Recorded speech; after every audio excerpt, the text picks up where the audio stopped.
बिस्मिल्लाहिर्रहमानिर्रहीम। अस्सलाम वालेकुम नाज़रीन। पेट्रोल और डीज़ल की कीमतों के हवाले से बड़ी खबर आ गई है। हुकूमत ने पेट्रोल की कीमतों में और डीज़ल की कीमतों में इजाफ़ा कर दिया है।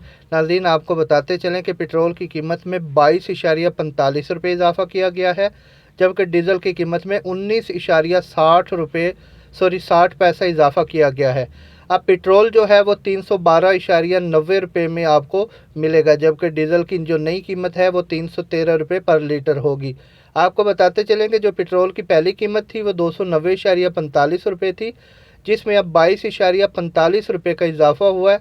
और इसके अलावा जो डीज़ल था उसकी पहली कीमत 293.40 रुपये थी, और नया जो इजाफ़ा हुआ है वो 19.60 रुपये इजाफ़ा करके 313 रुपये इनकी नई कीमत है, जिनका रात 12 बजे से जो कि कीमतों का आगाज़ हो जाएगा। और ये जो कीमतें हैं ये 1 सितंबर से 15 सितंबर तक होंगी। उसके बाद 15 सितंबर के बाद नई कीमतें जारी की जाएंगी। नाज़रीन, आपसे गुजारिश है कि प्लीज़ हमारे चैनल को सब्सक्राइब, लाइक और शेयर कर दीजिए।